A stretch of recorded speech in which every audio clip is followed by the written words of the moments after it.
말씀을 좀 드리고 싶은 게 하나는 지금 현재 최고위원회의나 아니면 대변인실 쪽에서 나오는 얘기는 아마 이것도 처음 공개를 하는 것 같은데 공관위 쪽에서 공천 관리를 좀 제대로 하면 좋겠는데 왜 이렇게 메시지 관리를 못하느냐, 이게 다 지금 지도부나 당대표한테 덤태기 씌우고 있다라는 불만이 있다는 거예요. 공천 관리 과정. 왜냐하면 이분들이 완벽하게 공천 시스템을 숙지하는 것도 아니고 또 외부에서 오신 분들이니까 이런저런 이제 관리에서 정교하게 이렇게 하지 못하는 부분이 있으니까 당대표나 또는 최고위원회의에서 이런 게 불만이 많다는 이야기가 하나가 있었고, 그럼에도 불구하고 야 이재명 너 사당화 시켰으니까 너 맘대로 다 하는 것이네 하고 이제 있는 상황에서 어제 이제 이재명 당대표가 기자회견에서 아니 툭하면 사퇴하라 그러는데 그러면은 1년 내내 대표 바꿔야 되겠네. 그런 거 아닙니다라고 본인이 직접 나와서 이제 진화를 했습니다.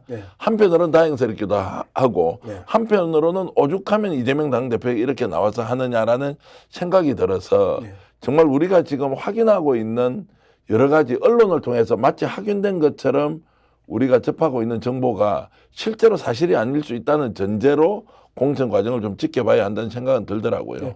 그러니까 그 민주당에서 나오는 민주당과 관련된 대부분의 기사가 팩트에 기반한 기사가 거의 없었어요. 그죠? 주류 언론에서는 팩트에 기반한 그 보도가 거의 없었습니다. 대부분 검찰발, 용산발, 국힘발 관계자에 따르면이라는 것들로 흘렸고, 그리고 그거 약간 여론이 모아지면 그게 사실로 전제되면서 민주당을 악마화시키고 이재명 대표를 악마화시키고 그 지도부를 악마화시키고 왔던 게 기본적인 패턴이었습니다. 이번에도 마찬가지죠. 확인된 어떠한 근거와 증거를 들이대고 이야기하는 경우가 없습니다. 그리고 시스템 공천이라고는 계속해서 공관위가 이야기하는데 공관위의 메시지의 타이밍과 그다음에 표현, 이 부분에 대해서도 그 일정하게 아마추어 냄새가 나고, 그다음에 행정 처리 과정에 있어서 여전히 이재명 대표가 완벽하게 당을 장악하지 못하고 있는 것 아니냐, 당뇨들의 계속되는 그 이 정보 흘리기가 지속되고 있고 계속 문제가 발생하고 있다는 것에 대해서 많은 사람들이 우려해 왔던 부분입니다. 이것들이 동일하게 지금 드러나고 있는 거죠. 일부 그 계속해서 잘못된 메시지, 그다음에 서투른 메시지, 그다음에 보안 영역에 있어서의 몇 가지 문제, 이런 것들이 계속해서 이제 터져 나오고 있는데, 이건 민주당이 비주류 이재명이 당 대표가 되면서 기존의 주류의 추천을 받았던 당뇨들로 그 포위되어 있는 더불어민주당의 행정 라인들의 그 끊임없는 그동안의 장난질이 그 이번에도 여지없이 드러나고 있는 것 아니냐, 이제 이런 부분이 있는데, 그런 부분을 감안하고 현재의 사태를 봤었을 때 정말 이재명 대표의 직접적인 개입의 흔적은 일절 찾아볼 수 없다. 한 개라도 증거를 대봐봐라 라는 거예요. 자, 그래서 이제 나오는 이야기가요. 이재명 당대표가 실제로 지금 당내 기반이 없으니까 당원들은 77.77%의 압도적 지지로 당대표가 됐지만 여전히 당내 지지 기반이 없다. 왜냐하면 스카이 출신 아니기 때문에, 정통운동권 아니기 때문에, 알고 보면 집안 관리 제대로 잘못해가 형수한테 욕설이나 하는 사람이었기 때문에 저 사람이 무슨 대통령이냐, 저 사람이 무슨 당대표냐, 우리 지도자가 될 수 있느냐라고 하는 여당과 편견들이, 자 그러면 친문이든 아니면 진노든 아니면 소위 말하는 운동권이든 586이든 이렇게 해서 광범위하게 퍼져 있는 일종의 선입견들이 지금 현재의 상황에서 그대로 터져 나오는 것 아니냐, 이제 이런 부분에 대해서는 어떻게 보십니까? 지금 그 부분이 가장 큰 문제였고, 그 원인도 거기라고 저는 생각을 해요.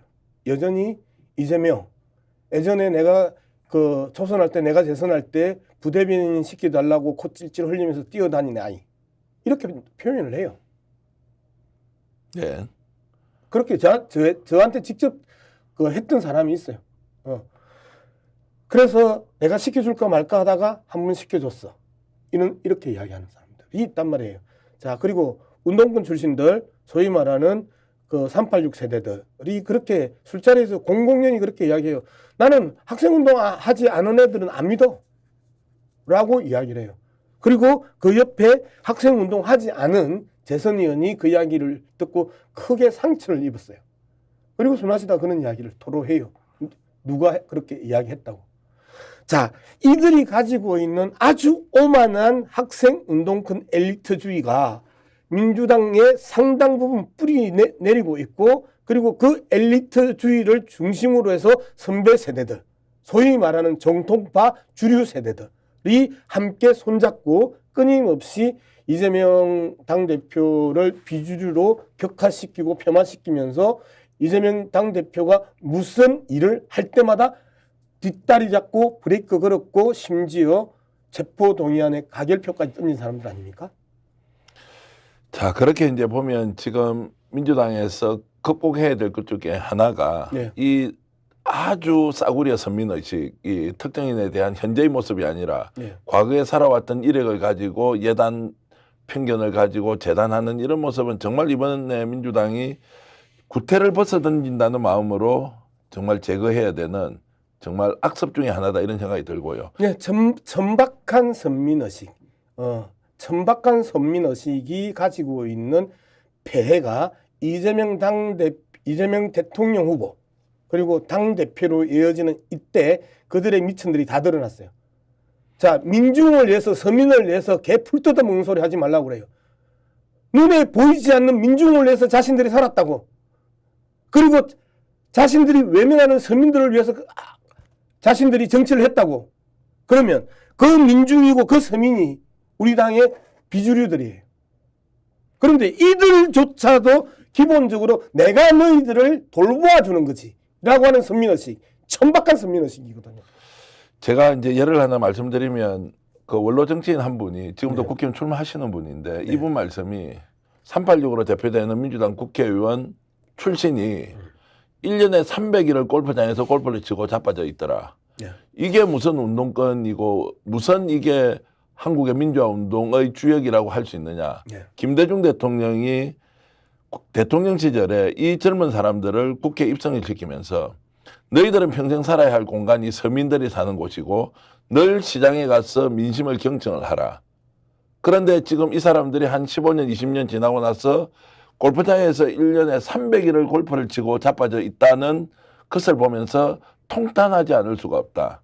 이게 지금 민주당 안에서 국회의원을 하고 있거나 했던 386들이 보여주는 모습이다. 그래서 제가 말씀을 좀 더 보태면, 민생경제연구소에 있는 안진걸 소장이 네. 민주당이 이번 총선에서 반드시 해야 할 것은 386, 소위 말하는 86세대와 관련된 부분을 척결하지 않으면 대한민국 민주주의 없고 정치 발전 없다. 운동은 추억이고 기억이지 지금 대한민국을 발전시키는 동력은 되지 않는다라고 제가 사실 공개적으로 처음 말씀을 드리지만 저하고 술자리에서 그렇게 울분을 토하고 있습니다. 네. 운동권이라고 다 운동권도 아니고요. 운동은 우리 사회에 선약이 되고 이것을 통해서 우리나라를 발전시키려고 운동을 한 것이지, 운동 팔아서 장사하려고 내가 잘 먹고 잘 살고 호의호치 가려고 한 게 아니단 말씀입니다. 그런데 그들이 지금 이재명이 가는 길을 마치 잘못된 것처럼 짓밟거나 또는 폄훼하고 있는 것인가. 이것이야말로 정말 민주당이 어떤 식으로든 극복해야 될 중요한 과제로 안고 있다, 이런 생각이 좀 들어서 제가 갑자기 평론을 하게 됐습니다. 스픽스는 말하는 언론입니다. 대세는 유튜브, 그중에서 스픽스. 좋아요, 댓글, 구독, 알림 설정. 여러분이 저희를 사랑해 주시고 우리가 여러분을 사랑하는 4가지 방법입니다.